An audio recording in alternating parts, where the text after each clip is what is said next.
talagang mga Indio, wala silang modo, kasalanan sila at hindi man lang nila alam umpisal. Padre Damaso, tayo nasa bahay ng mga Indio. Ano naman ngayon? Totoo naman talaga na mga mangmang sila. Magandang gabi.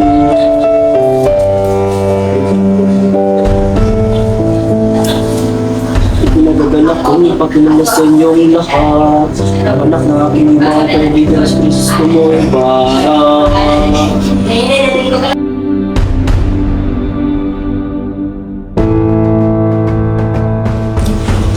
Magandang gabi po sa inyong lahat. Padre Damaso, ikaw ba'y isang matalik na kaibigan ng aking ama? Isang matalik na kaibigan ng aking ama?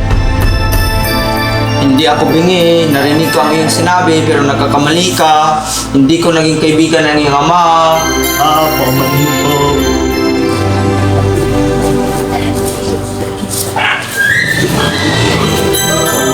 Ikaw ba ang anak ni Don Rafael Ibarra? Hindi ko kayong nagkakamali. Maligayang pagbabalik galing sa Europa. Kilala ko ang iyong ama. Tama mo na pag-usap. Handa na ang hapunan.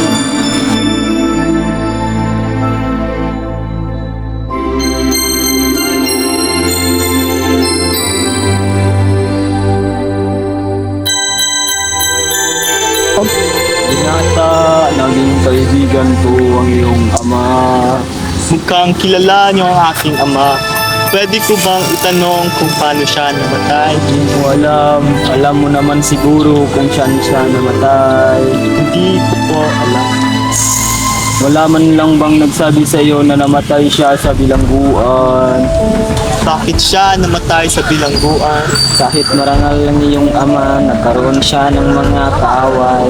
Merong isang alteryon nang umahabol sa mga batang nag-aasar sa kanyang kamalasan. Pakialam ang iyong ama, maya-maya'y namatay ang arteryero dahil sa apoplexy. Ipagbintangan ng iyong ama dahil sa kanyang mga kaaway, hindi siya nakalaya. At sa kasamaang palad, sa bilingguan na siya namatay. Bakit ngayon ko lang ito nalaman? Kikiramay ako.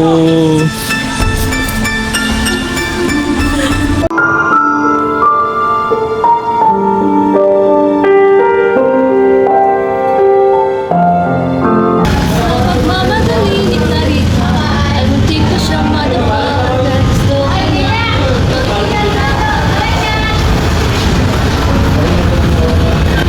Krisostomo, aking tinatayang Krisostomo. Sa dinami-rami ng mga babae, kaplarong sa ibang bansa. Makakalimutan ba kita?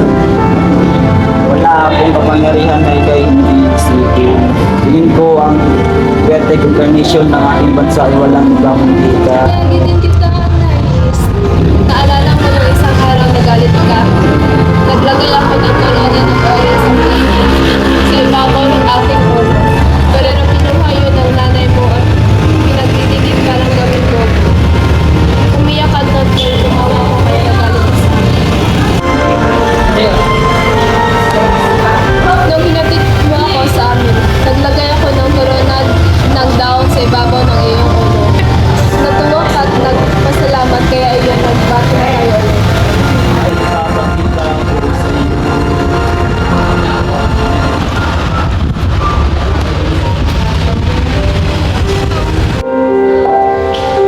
Ito ang mga dahon na nilagay mo sa ibabaw. Ginagawa ko lang yun. Siguro na nakakalimutan ko sa'yo. Ako dun eh. Kabisado ko pa ng iyong sulat na pamamaalam na binigay mo sa akin. Nakasulat doon.